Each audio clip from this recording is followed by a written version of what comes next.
Nah kalau sedang ada ujian lawannya, tadi saya sudah bilang di poin pertama pasti akan berpasangan. Ada nikmat, ada ujian. Nah kalau ujian, solusi terbaiknya adalah sabar. Nggak ada yang lain. Kalau Bapak Ibu cari cara yang lain tidak akan ketemu. Karena memang yang mengajarkan kepada kita solusi ini dan yang menciptakan permasalahan itu adalah Allah Subhanahu wa taala. Maka Allah sudah ajarkan kita panduannya, yaitu sabar. Dan sudah kita jelaskan di pertemuan kita yang terakhir, itu tentang definisi sabar. Seperti apa sebenarnya sabar itu? Supaya kita faham, dan ini solusi terbaik. Jadi kalau ibu misalnya dan bapak sekalian bangun tidur pagi hari, tiba-tiba kita sudah flu, demam, berarti ujian sedang ada. Solusi terbaik langsung fahami 5 huruf itu sabar. Ya, bagaimana sabar? Terima keputusan Allah itu. Itu sabar. Terima keputusan Allah. Oh Allah lagi uji saya. Gitu. Jadi jangan menggerutu, jangan menyalahkan siapapun. Itu namanya sabar. Terima, oh Allah lagi uji saya. Sebagaimana dulu Allah kasih saya nikmat, sekarang Allah kasih ujian. Terima. Karena kalau ibu dan bapak protes apa yang sedang terjadi, kok saya bisa flu, kok saya bisa demam, kok begini dan begitu, seakan-akan kita tidak terima keputusan Allah. Gitu kan? Maka kita terima keputusan Allah Subhanahu wa taala itu dengan lapang dada dan meyakini dan menenangkan hati kita, ya, tentunya dengan memahami keutamaan sabar. Bentar lagi nanti kita akan lihat bagaimana Allah menggambarkan dalam banyak ayat Al-Quran tentang masalah sabar, agar kita terus mengejar keutamaannya. Bukankah firman Allah Subhanahu wa taala yang berbunyi, ini salah satu contoh, nanti akan kita lebih dalam membahas ayat-ayat Al-Quran, innama yuwaffas sabiruna ajrahum bighairi hisab. Orang yang sabar itu, kata Allah, akan mendapatkan balasannya nanti tanpa ada hitungan lagi. Mungkin ibu dan bapak sabar dengan sakit 3 hari demam. Bisa saja Allah ganti dengan setahun sehat, 2 tahun sehat. Tidak ada balasan Allah itu. Ya misalnya kita sabar dengan 1 kali lapar, berarti nanti dikasih 1 kali makan. Tidak seperti itu. Tapi balasannya tanpa ada lagi hisapnya. Itu kita selalu renung-renungi, oh ternyata keutamaan sabar itu banyaknya yang saya bisa dapatkan. Ya. Dalam buku ini juga akan dirincikan insya Allah. Ya, masalah keutamaan-keutamaan sabar itu apa saja yang kita dapatkan. Itu contohnya. Jadi kita renungi begitu. Kemudian ikhtiar, mencari jalan keluarnya. Jadi saya ulangi lagi, kalau sedang datang ujian, apa saja gangguan orang utang gak bayar, kita digibah, digunjing, difitnah, diganggu, ya. Teman-teman kita sekarang di Palestina lagi dijajah wilayahnya, apa saja, ya. Baik dari orang terdekat kita, kadang-kadang ada gangguan datang, ujian datang di pasangan hidup kita. Dari pasangan hidup, kadang-kadang dari ipar, kadang-kadang dari mertua, kadang-kadang dari anak sendiri, ya. Ada orang yang dibuat stres dengan anaknya sendiri, misalnya ujian dari Allah SWT. Gimana caranya? Sabar. Terima dulu, Allah sedang menguji saya dengan ini, tapi ikuti dengan poin setelahnya. Ikhtiar mencari jalan keluar. Nah ikhtiar ini berdoa, kemudian coba cari inti permasalahannya apa, lalu didiskusikan, bermusyawarah, konsultasi sama pakarnya. Nah itu namanya sabar. Dan tidak masuk dalam sabar kalau Bapak Ibu pilih setengahnya saja. Kayak misalnya udah deh Allah uji saya sama penyakit, udah saya nggak usah berobat. Nah itu bukan sabar namanya. Karena ibu cuma mengambil setengahnya. Harusnya diterima dulu keputusan Allah, lalu ikhtiar cari jalan keluar. Itu sabar. Kita utangin orang, dia nggak bayar. Bukan berarti ya sudahlah dia nggak mau bayar, saya nggak usah nagih. Nagih, nggak apa-apa. Tagih lagi, ingatkan lagi. Nggak ada masalah. Dia belum bayar, nggak apa-apa. Terima sebagai keputusan Allah. Berarti kita tagih lagi. Ya, seperti itulah. Berapa tahun pun dia tidak bayar, nggak ada masalah. Bagi kita itu adalah ujian dari Allah. Toh, kalau kita pertemukan total utang itu dengan rezeki yang Allah kasih dari oksigen yang kita bisa hirup. Tiap hari kita makan, minum, umur masih dikasih. Mungkin pasangan hidup ada, anak-anak ada. Sebenarnya jauh lebih besar daripada ujian yang sedang datang. Dan sebagai seorang muslim kita dianjurkan untuk meyakini semua ujian akan ada akhirnya. Fa inna ma'al usri yusra. Di setiap kesulitan Allah berfirman dari 1400 tahun yang lalu akan ada kemudahan. Coba Bapak Ibu renungi deh dalam hidupnya selama ini apa yang pernah dilalui dari ujian. Dan lihat waktu pertama, ingat waktu pertama kita ditimpa, kita merasa seperti sudah tidak ada jalan keluarnya. Mentok di situ. Tapi ternyata beberapa waktu kemudian selesai. Berapa banyak permasalahan kita dalam hidup sehari-hari dari hal yang kecil. Lapar, lalu hilang laparnya. Haus, lalu hilang hausnya. Ngantuk, capek, lalu kita hilang. Kita pernah sakit flu, demam, sakit gigi, terus hilang gitu kan. Gangguan orang terus kita ini. Terus keadaan ekonomi mungkin terpuruk, terus tiba-tiba jadi membaik. Berapa banyak permasalahan dalam hidup kita yang harusnya jadi pelajaran dan pengalaman hidup. Ternyata kita temukan jalan keluarnya. Kenapa pada saat datang ujian sekarang setelah punya pengalaman sekian kali, kita masih bergerutu, masih berkeluh kesah. Toh kita tahu ternyata ada yusrahnya.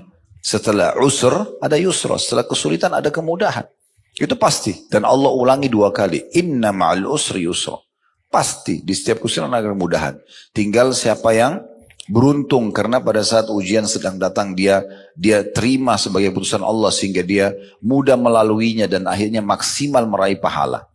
Karena ibu dan bapak sekarang kalau sedang diuji sama Allah, misalnya kita bangun tidur tadi tiba-tiba flu. Kita mau ngoceh bagaimanapun, tetap harus dilalui. Mau nggak mau? Kan gitu.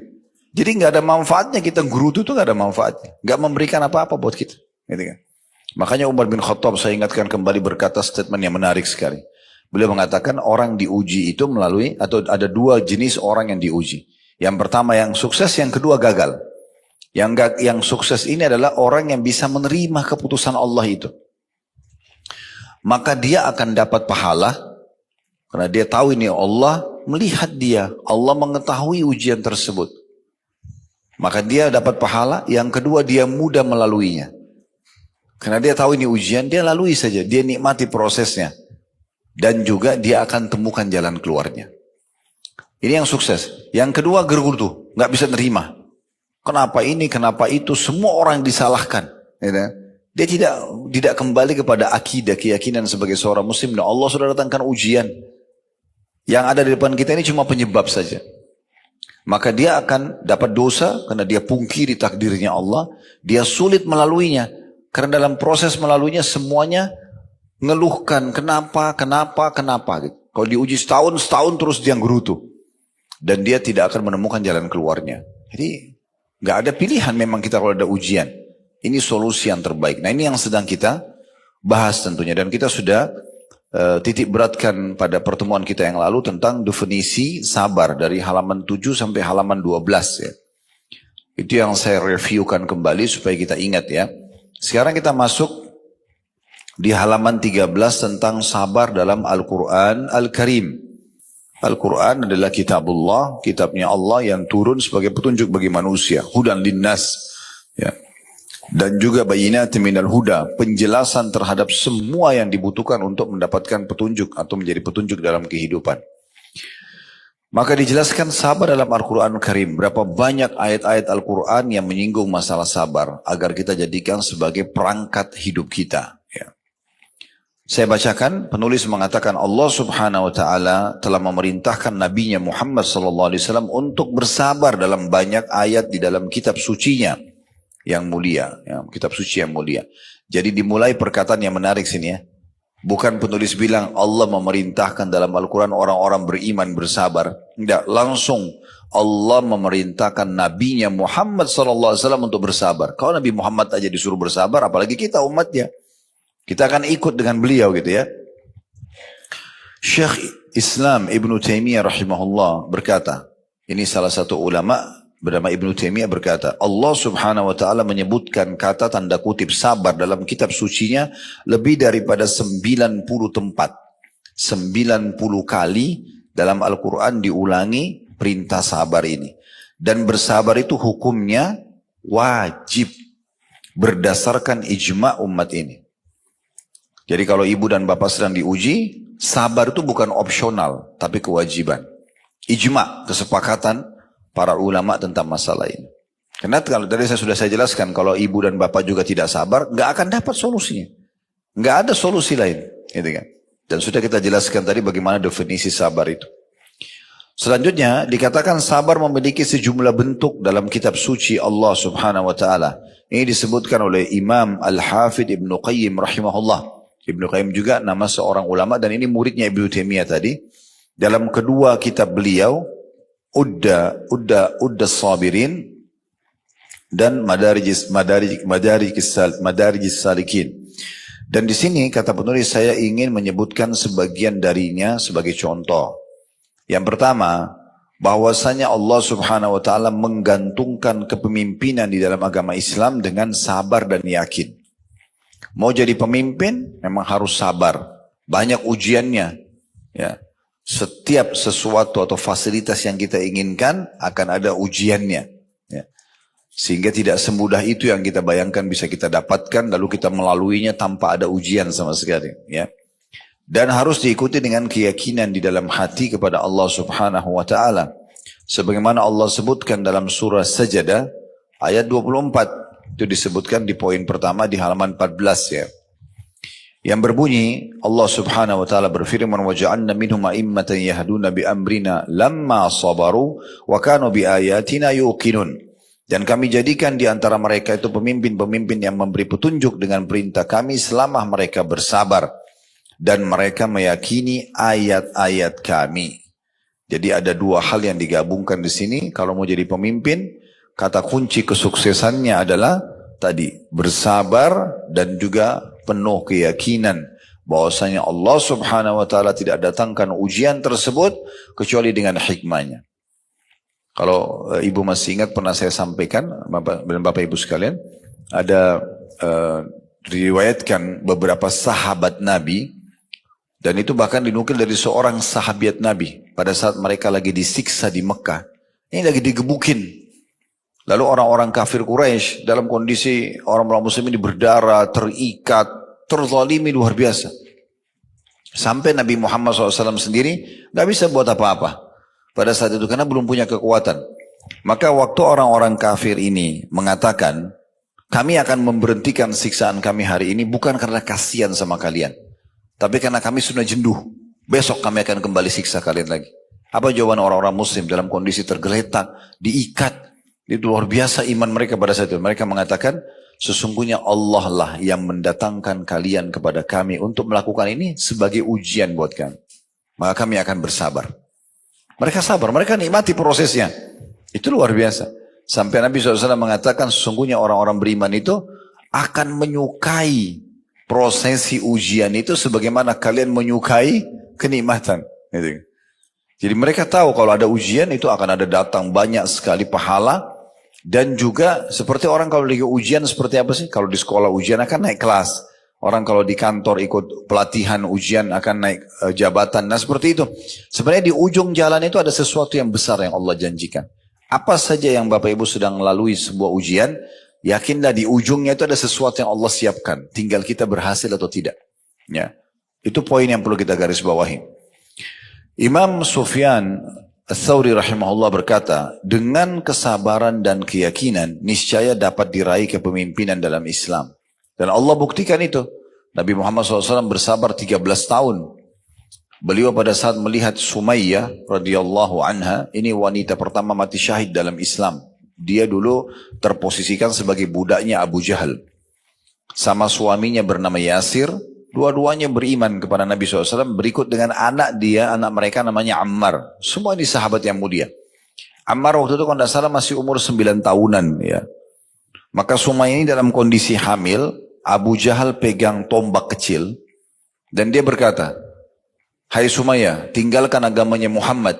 Atau kalau tidak saya akan tusuk perutmu dengan ini. Ini orang lagi hamil, mau ditusuk perutnya. Dan di bawah terik matahari lagi diikat kedua tangan dan kakinya. Maka Sumayyah mengatakan, saya tidak akan meninggalkan agama Allah. Tetap aja. Lalu Abu Jahal menusuknya. Mati syahid gitu. Kemudian Yasir berusaha mau bela istrinya, nggak bisa. Dibunuh juga oleh Abu Jahal. Waktu Nabi SAW lewat, karena belum punya kekuatan. Maka apa jawaban beliau? Sabran ala Yasir fa inna mau'idakumul jannah. Sabarlah keluarganya Yasir. Karena janji kalian, jawaban kalian ini adalah surga. Dan orang-orang yang merasakan siksa, gangguan. Kita kasih contoh siksaan begini supaya nanti yang lain-lain ini hanya sekedar gosipan dari orang, hanya sekedar utang belum bebas. Itu kecil. Lihat teman-teman kita di Palestina, tuh rumahnya hancur. Ya. Bagaimana keluarga mereka mati depan mata mereka. Berita terbaru kemarin ada satu bapak, istrinya sudah meninggal. Empat anak perempuannya masih kecil-kecil semua, masih beda-beda setahun. Ya. Dari 14 tahun sampai 10 tahun, semuanya meninggal depan mata dia. Dia dibungkus kain kafan, mati semuanya gitu kan. Tapi mereka subhanallah lalui dengan terima gitu. Mereka tetap mempertahankan wilayah mereka, mereka merasa mereka punya hak, mereka laluin. Ada satu bapak, jawabannya luar biasa gitu. Di belakang bangunan rumahnya yang sudah runtuh, di situ toko dia, di situ rumah dia dulu, keluarganya sudah meninggal semua, tinggal dia sendiri. Ditanya oleh seseorang diwawancarai, kenapa, bagaimana caranya anda lalui ini? Dia bilang ini takdirnya Allah. Allah sedang mendatangkan ujian ini kepada kita. Gitu. Lalu bagaimana dengan keluarga yang sudah meninggal? Mereka sudah mendahului saya ke surga. Saya juga akan menyusul.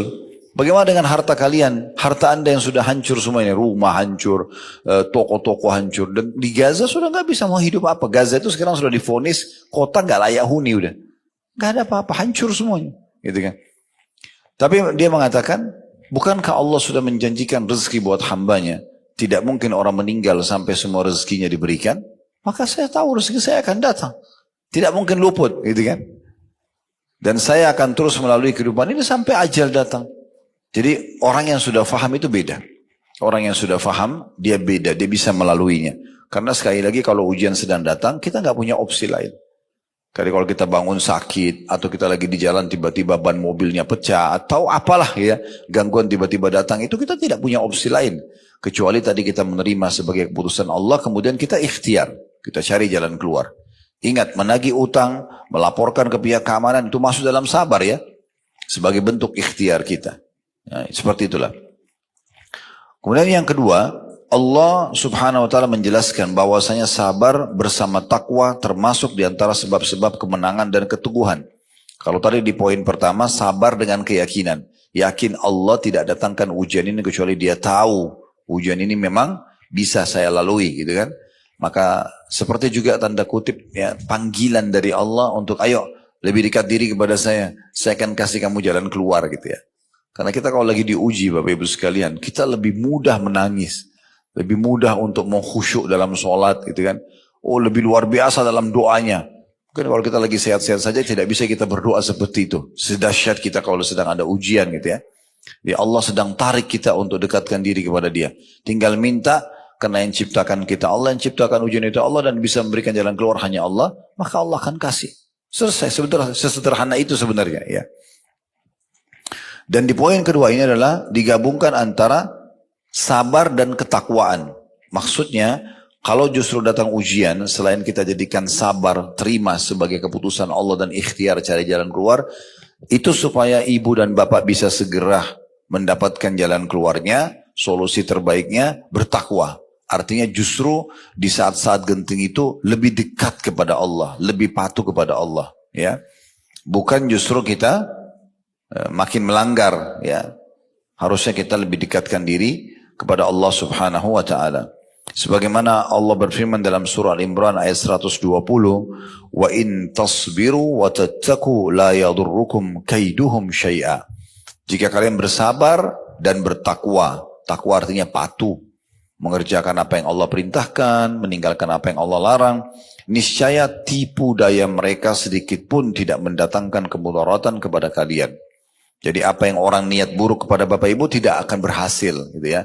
Selama kita menggabungkan dua hal ini, kita terima sebagai ujian Allah, lalu kita menjaga, jadikan momentum itu justru makin dekat kepada Allah.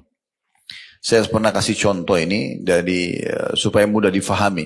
Kalau Bapak Ibu lagi mau ngajukan sesuatu di perusahaan misalnya, supaya dinaikkan gajinya, contoh, atau jabatannya, dan kita sudah ngajukan ke dirut kita proposal atau permohonan untuk dinaikkan jabatan kita. Kira-kira kita menjadi staf atau pegawai yang lebih baik, yang lebih patuh dengan peraturan perusahaan, atau kita jadi pegawai yang ugal-ugalan? Hah?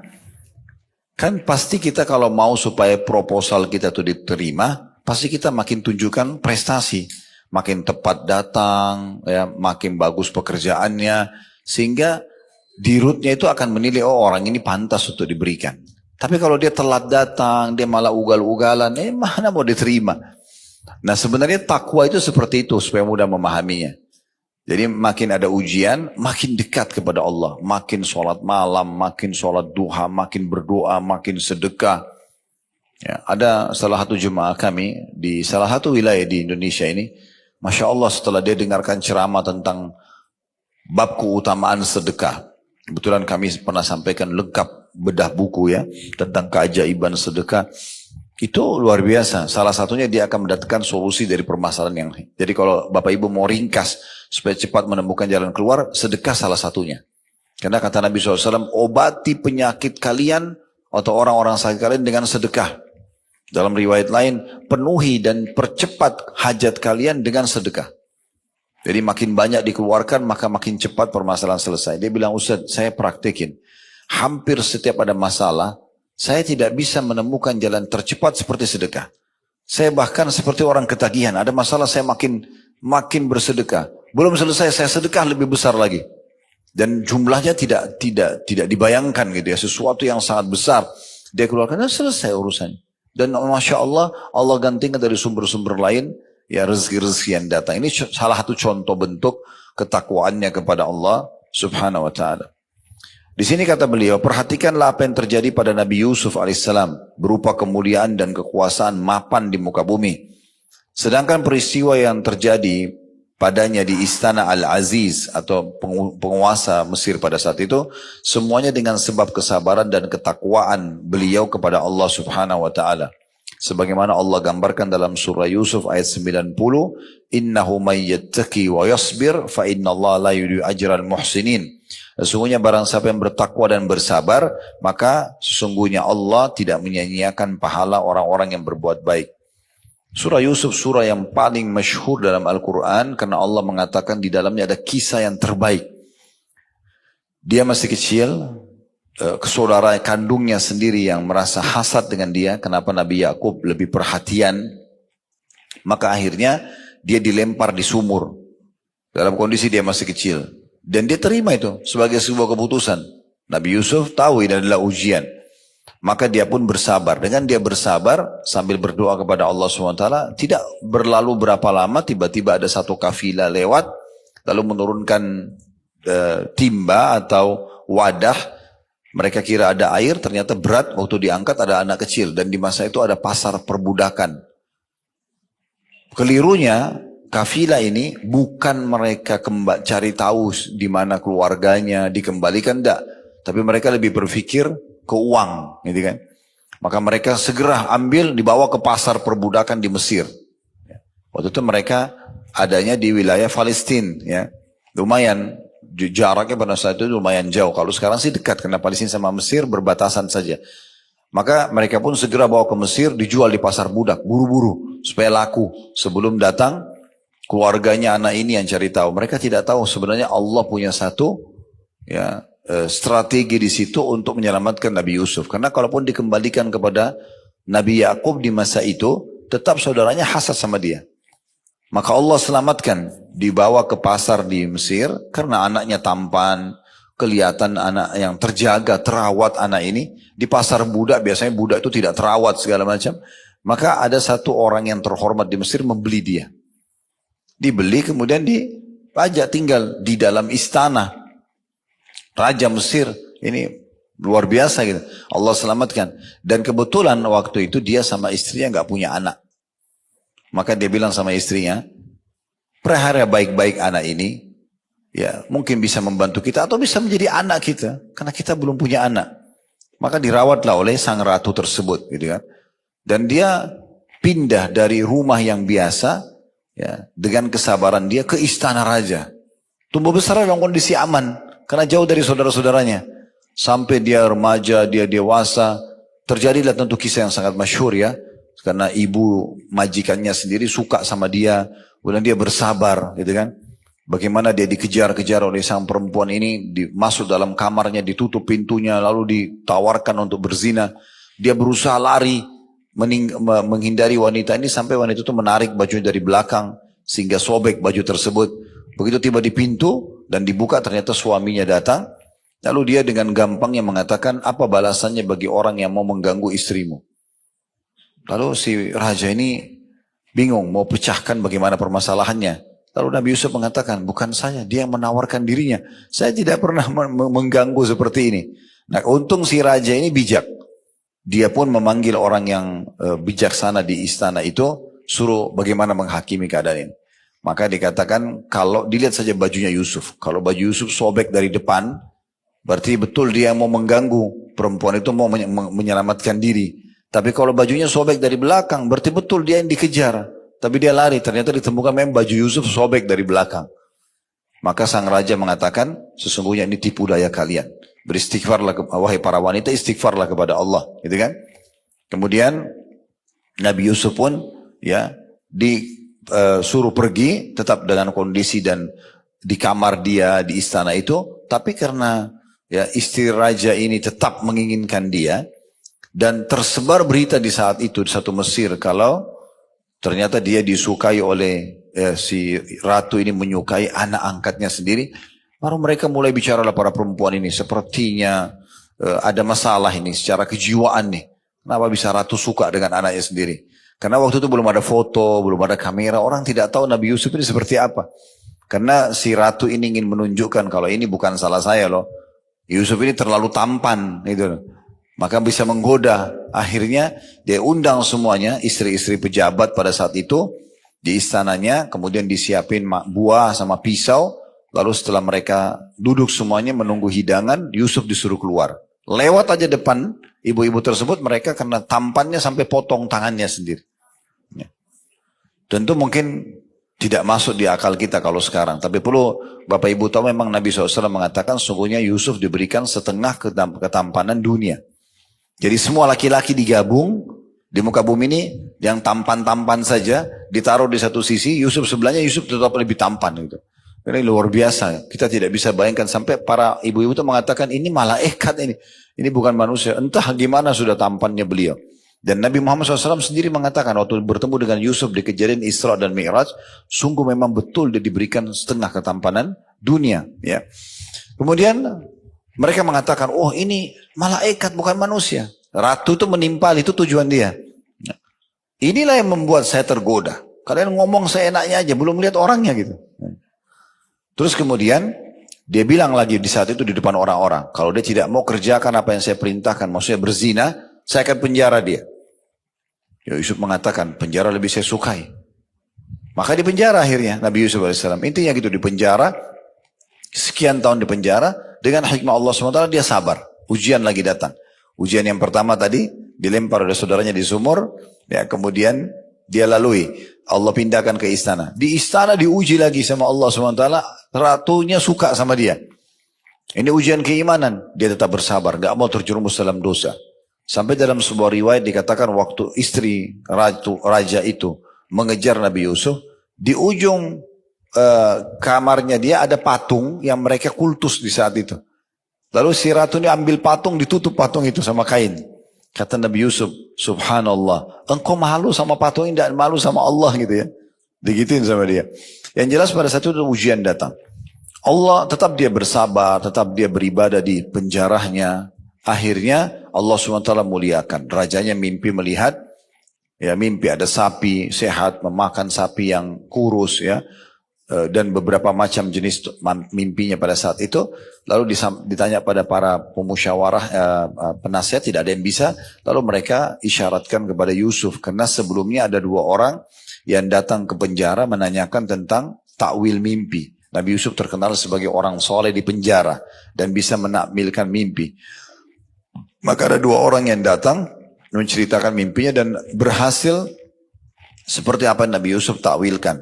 Maka waktu terjadi raja mimpi, diingatkanlah ya kalau ada seseorang yang di penjara, Yusuf itu pintar bisa menakwilkan mimpi. Raja bilang, coba tanyakan tentang mimpi saya. Ditakwilkanlah mimpinya. Setelah itu raja mengatakan, datangkan kepada saya. Saya ingin dia menjadi penasihat saya khusus gitu. Nah, ini juga anak angkatnya gitu. Maka dikatakan pada saat itu, coba tanya dulu sebelum saya mau diangkat, dikasih jabatan apapun, bagaimana keadaan para wanita yang memotong tangan-tangan mereka itu. Karena isunya Nabi Yusuf yang mau mengganggu mereka. Maka semuanya perempuan itu memberikan kesaksian, kami tidak pernah mengetahui hal-hal yang buruk. Yusuf cuma lewat, dia tidak potong tangan kami, dia tidak apa. Kami yang salah sendiri. Nah di saat itu ratu baru mengatakan, sekarang kebenaran harus disampaikan. Kalau memang saya dulu yang tawarkan diri saya dan dia termasuk orang jujur. Dia tidak mau memang melakukan. Maka setelah itu, karena dia bersabar, tetap bertakwa. Ini kan takwa ya. Dia tetap jaga kontrol dirinya walaupun dia dimasuk penjara. Walaupun ada karena kalau di secara akal-akal saya, kalau dia iyakan si ratu kemarin, hidupnya enak. Udah dia bisa biologis, walaupun haram zina, kemudian juga dia bisa dapat tinggal di istana, pasti perempuan ratu itu akan bela dia. Tapi dia tinggalkan karena itu haram. Itu namanya bertakwa. Mengerjakan perintah, meninggalkan larangan. Maka akhirnya Allah muliakan dia. Lalu raja memanggilnya dan dikatakan dia diberikan jabatan. Itu Nabi Yusuf menjadi orang yang punya jabatan tinggi di kerajaan tersebut. Sampai akhirnya beliau wafat di istana itu tentunya. Nah ini contoh saja bagaimana penyatuan antara ketakwaan dengan kesabarannya. Yang ketiga, bahwasanya Allah Subhanahu wa taala telah mengabarkan tentang dilipat gandakannya pahala-pahala orang yang bersabar dan bahwasanya mereka akan diberi balasan dengan pahala yang lebih baik daripada amal-amal mereka. Sebagaimana Allah sebutkan dalam surah An-Nahl ayat 96. وَلَنَجْزِيَنَّ الَّذِينَ صَبَرُوا أَجْرَهُمْ بِأَحْسَنِ مَا كَانُوا يَعْمَلُونَ. Dan kami benar-benar akan memberi balasan kepada orang-orang yang bersabar dengan pahala yang lebih baik daripada apa yang telah mereka kerjakan. Maksudnya di sini bisa mendapatkan dua hal. Pahala melimpah dari sabarnya dan juga amal apapun yang dia kerjakan karena dalam ujian maka akan dilipat gandakan pahalanya. Akan dilipat gandakan pahalanya ya. Jadi beda pahala orang yang beribadah di saat sedang ada ujian sehingga dia melaluinya dengan sabar dengan orang yang sedang tidak diuji ya. Intinya makin berat sebuah ujian dan kita tetap beribadah maka makin besar pahalanya. Makanya kata Nabi SAW, inna idhamal ajri ma'idhamil bala. Sesungguhnya besarnya kadar pahala sesuai dengan besarnya kadar ujian itu datang. Tidak mungkin sama orang yang sholat subuh di Indonesia, misalnya rumahnya dekat masjid ini, jalan kaki, dengan orang yang di Rusia sekarang misalnya musim dingin, dinginnya -5, -10, tapi tetap ke masjid. Saya teman-teman kita muslim, Masya Allah di Rusia itu lagi salju, penuh semuanya. Mereka tetap sujud di salju itu. Ya. Mereka tetap sholat subuh dingin sekali. Itu beda pahalanya, karena ujiannya lebih berat gitu ya. Jadi kalau ibu dan bapak mengerjakan sebuah perintah agama dan melalui satu proses yang berat, kita ngantuk banget, tapi ingin sholat malam, lalu kita tetap berusaha sholat, ya dengan orang yang memang tidak bisa tidur, kemudian dia sholat malam itu beda pahalanya, ya sudah beda. Begitu juga dengan ujian sama, orang yang ringan beda pahalanya dengan orang yang sedang, ujiannya orang yang berat, itu beda semua. Akan ada sesuai dengan kadar ujian itu datang. Kemudian yang keempat, Allah Subhanahu wa taala menjadikan sabar termasuk urusan yang wajib ditekadkan. Yang seharusnya bagi setiap muslim laki-laki maupun perempuan bersandar kepadanya dan berusaha untuknya. Kita selalu menggunakan sabar sebagai perangkat kita. Sebagaimana dalam surah Asy-Syura ayat 43 Allah Subhanahu wa taala berfirman, "Walaman sabara wa ghafara inna dzalika lamin azmil umur." Tetapi barang siapa yang bersabar dan memaafkan, sungguhnya yang demikian itu termasuk urusan yang wajib dibulatkan tekadnya untuk dilakukan. Jadi kalau misalnya ibu punya dua opsi ya bagi orang yang berbuat zalim kepada kita. Opsi yang pertama, pernah saya jelaskan itu, ibu murni dan bapak sekalian dendam. Ada orang gosipin kita, ada orang fitnah kita, ada orang ambil hak kita, udah kita dendam. Ya Allah butain matanya, misal, pincangin kakinya, apalah. Matikan dia, contoh, karena dia terasa tertolimi banget. Hartanya diambil misalnya, atau dia disakiti, dirusak nama baiknya. Bisa dia tertolimi. Karena orang yang tertolimi tidak ada hijab antara dia sama Allah. Bisa diterima doanya. Tapi ini murni balas dendam Bapak Ibu sekalian. Allah kabulkan matanya buta. Bisa dapat apa? Gak ada. Cuma dendam saja. Bolehkah? Boleh, karena dia tertolimi, haknya dia. Gitu kan? Tetapi ada opsi yang lebih baik. Ibu dan bapak doakan agar dapat hidayah. Supaya dia dapat hidayah, dia tahu kesalahannya. Dan kemudian Allah ubah dia. Dari sifat buruk itu menjadi sifat yang baik misalnya. Kalaupun dia utang, supaya dia bayar utangnya nih. Dia tersentuh secara keimanan. Kita tidak tahu bagaimana cara Allah. Mungkin kebetulan dia hadir di masjid dekat rumahnya. Lalu dia dengar ceramah. Lalu dia tersentuh, dia merasa ya dia harus kembalikan hak kita misalnya.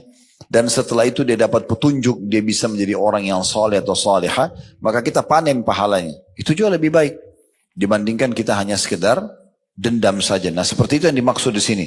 Barang siapa yang bersabar dan memaafkan, maka sungguhnya itulah yang harus menjadi sebuah tekad yang dipertahankan atau dilakukan, kata Allah SWT. Yang kelima, Allah SWT menggantungkan keberuntungan pada sabar. Tidak ada orang sabar yang rugi, tidak ada. Jadi jangan pikir, saya kalau sabar saya rugi. Enggak rugi. Justru untung. Ya, kalau orang sabar itu untung. Sekarang ada orang caci maki Bapak Ibu sekalian. Caci maki. Bapak Ibu enggak layani. Sebenarnya kita beruntung itu. Kita jadi enggak emosi. Kita jadi enggak dapat dosa.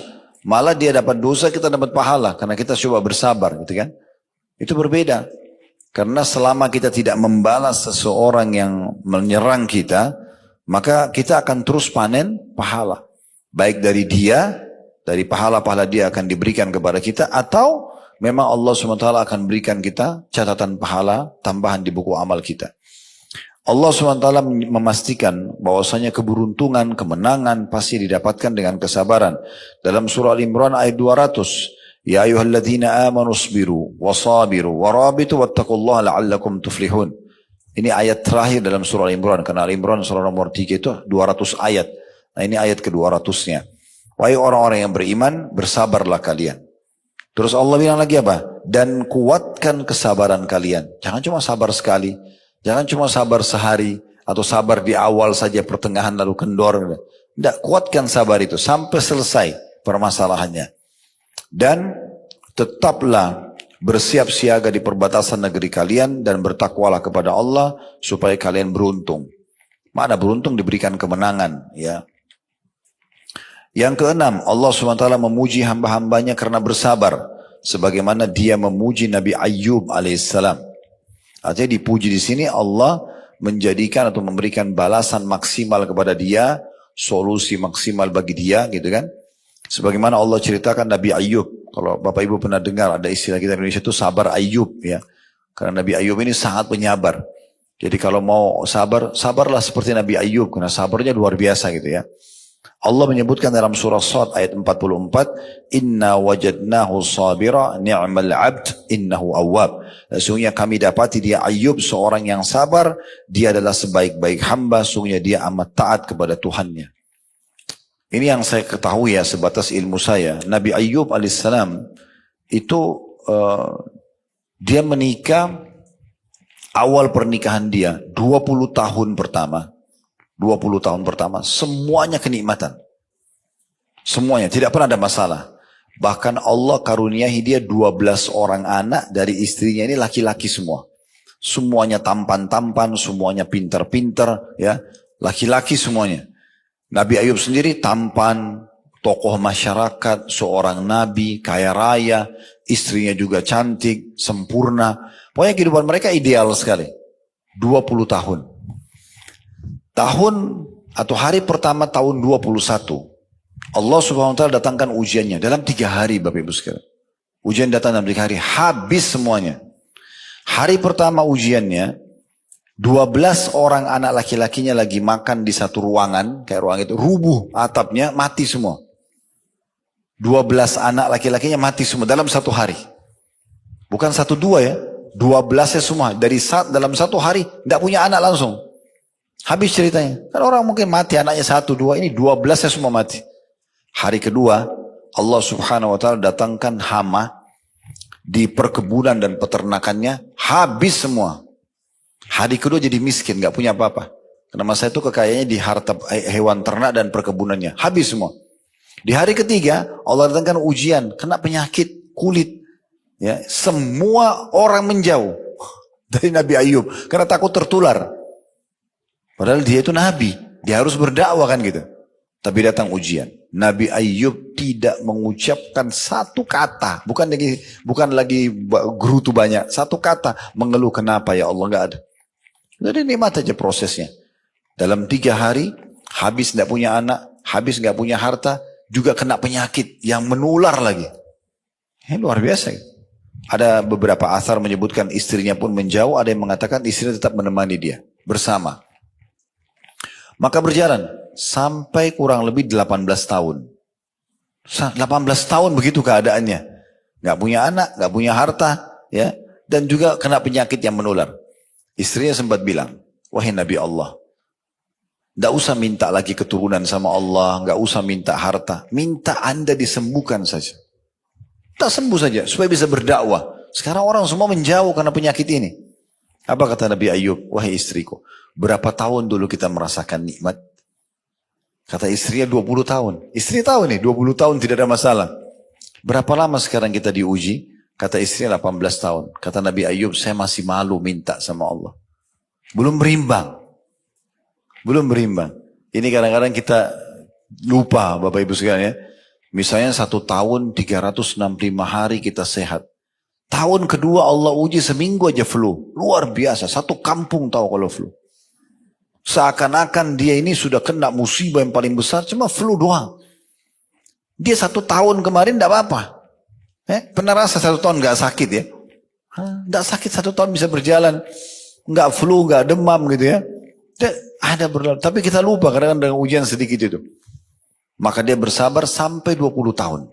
Setelah 20 tahun, Nabi Ayub berdoa begini, mengatakan, Rabbi anni massaniyadh-dhurr wa anta arhamur rahimin. Wahai Tuhanku, Engkau telah menimpahkan padaku ujian ini, penyakit ini. Dia cuma sebutkan penyakit ya. Tapi Engkau zat yang maha penyayang. Apa maknanya? Wa anta arhamur rahimin, dan Kau zat maha penyayang. Artinya kalau Kau mau sembuhkan silakan ya Allah. Kalau Kau masih mau uji saya terima. Coba bayangkan luar biasa sabar. Setelah 20 tahun. Dia nggak bilang ya Allah ini 20 tahun sudah berimbang dong. Harusnya enggak. Kalau Engkau ingin, silahkan ya Allah, sembuhkan. Kalau mau uji lagi, saya masih sabar. Apa yang terjadi Bu? Ini perhatikan buah sabarnya ya. Disebutkan dalam riwayat-riwayat tentang masalah ini. Pada hari itu, Allah kabulkan. Yang paling pertama Allah hilangkan penyakitnya. Allah munculkan sumber mata air di dekat ranjangnya beliau. Disuruh oleh Allah SWT mandi dengan air itu, hilang penyakitnya. Dipakai sama Nabi Ayub, mandi. Hilang semua. Bahkan Nabi Ayub jauh lebih tampan, lebih bersih dari 20 tahun yang lalu. Setelah pakai air itu, kuasa Allah SWT. Di hari kedua, terdengar oleh masyarakatnya, kaumnya dia, oh Nabi Ayub sudah sembuh. Kan ini yang membuat mereka lari kan. Akhirnya mereka semua datang, mereka bawa hadiah. Ada yang bawa sapi, ada yang bawa unta, ada yang bawa domba, ada yang hadiahkan, wakafkan kebunnya. Dalam 1 hari, harta Nabi Ayub kembali 2 kali lipat dari yang 20 tahun lalu. Tidak kerja, dikasih orang. Gampangnya Allah kembalikan. 1 hari, Allah kasih 2 kali lipat, cuma pemberian orang. Dan tidak kerja. Di hari ketiga, istrinya diinformasikan hamil. Dan setelah itu melahirkan 24 anak laki-laki. Coba bahas ya kisahnya Nabi Ayub. Ya.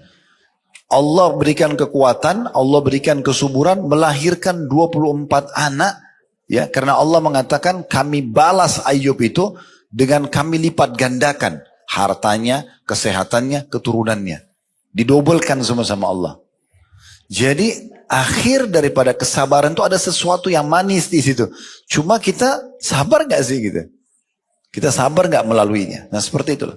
Orang kan kalau mau ujian, kita dulu waktu masih SD, SMP, SMA mau naik kelas, kan harus ujian belajar ya. Tapi buahnya apa? Kalau kita belajar ranking 1 misalnya, oh itu luar biasa bahagianya. Orang tua juga bangganya karena ditulis angkanya dengan pulpen warna hitam gitu ya. Kalau di tahun 90-an dulu, 80-an begitu dulu ya. Kalau sekarang saya tidak tahu sudah seperti apa, tapi gitu. Dibandingkan ditulis angka merah, malu ngeliatin raportnya sama orang tuanya gitu ya. Jadi memang ujung ujian itu ada sesuatu yang menunggu kita. Tinggal kita mau melalui proses. Enaknya itu sebagai seorang muslim Bapak Ibu sekalian, kita sudah dapat bocorannya. Bocoran sudah ada ini.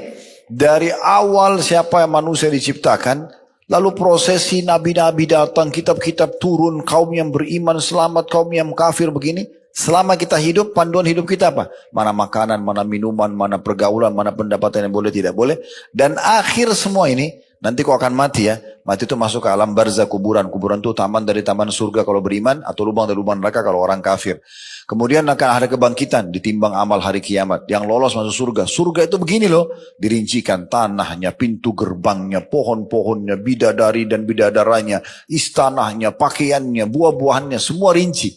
Ya, dirincikan dengan banyak ayat. Ini kalau Bapak Ibu mau kembali di playlist YouTube kami ada bedah buku Rasulullah SAW cerita tentang surga dan neraka.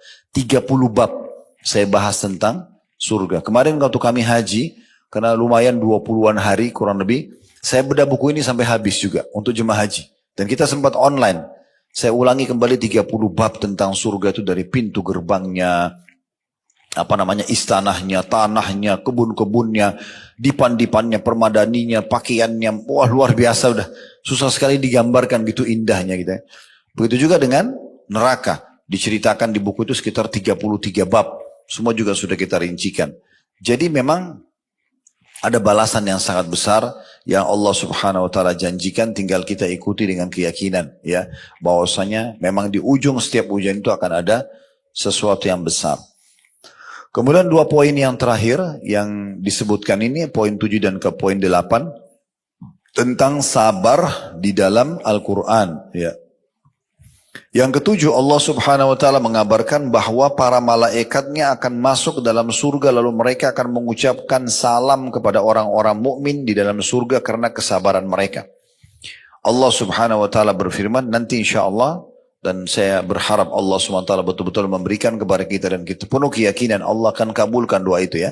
Semoga Allah menyatukan kita di surga firdausnya tanpa hisab, mana disatukan dalam majlis ilmu kita ini tentunya. Allahumma amin.